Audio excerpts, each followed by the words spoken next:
Salam Bapak Ibu Saudara terkasih di dalam Tuhan Yesus Kristus. Kembali kita merenungkan firman Tuhan. Biarlah firman Tuhan ini menguatkan jiwa kita, mengenyangkan jiwa kita, iman kita semakin kuat di dalam Tuhan. Pada pagi hari ini kita masuk kepada hari yang ke-22. Kita diberikan tema untuk mendekatkan kita kepada Allah. Mari kita baca di dalam 1 Petrus 3 ayat 18. Sebab juga Kristus telah mati sekali untuk segala dosa kita. Ia yang benar untuk orang-orang yang tidak benar, supaya ia membawa kita kepada Allah.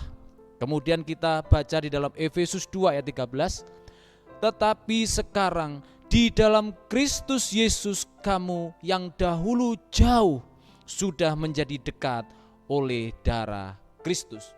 Bapak Ibu Saudara terkasih dalam Tuhan Yesus Kristus, dari semua yang kita telah bahas, kita sampai kepada kebenaran, yaitu Allah adalah Injil itu sendiri.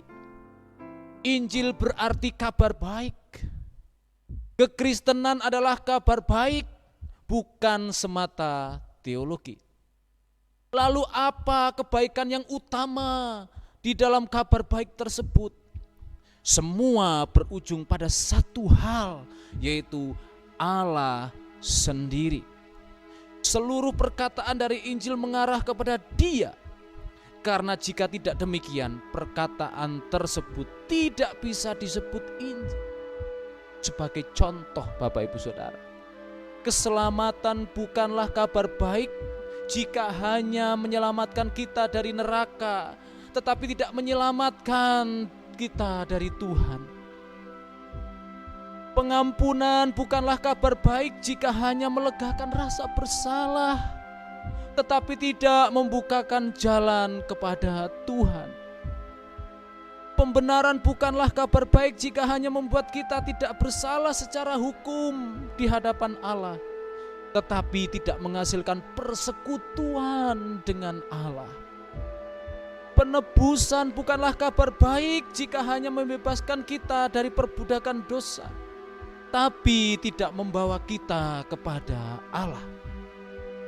Adopsi bukanlah kabar baik jika hanya memasukkan kita ke dalam keluarga Bapa, tetapi tidak ke dalam pelukan Bapa.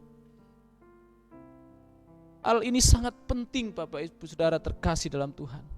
Sebagian besar orang kelihatannya menerima kabar baik itu, tetapi tanpa menerima Allah. Hanya karena kita tidak mau masuk neraka, tidak membuktikan bahwa kita memiliki hati yang baru. Keinginan tersebut merupakan keinginan yang sepenuhnya alami, tetapi bukan suatu keinginan yang supernatural. Tidak diperlukan hati yang baru untuk merasakan kelegaan psikologis dari pengampunan, atau lepas dari murka Allah, atau mewarisi dunia yang adalah milik Allah. Semua hal tersebut bisa dipahami tanpa perubahan dalam kerohanian. Anda tidak perlu lahir baru agar bisa melakukan semua itu. Memang menginginkan semuanya ini tidaklah salah. Bahkan sungguh bodoh jika kita tidak menginginkan keselamatan, tidak menginginkan kabar baik itu. Tetapi bukti bahwa kita telah berubah adalah bahwa kita menginginkan semua hal tersebut karena semuanya itu bisa membawa kita untuk menikmati Allah. Inilah tujuan terbesar dari kematian Kristus. Sebab juga Kristus telah mati sekali untuk segala dosa kita. Ia yang benar untuk orang-orang yang tidak benar, supaya ia membawa kita dekat kepada Allah.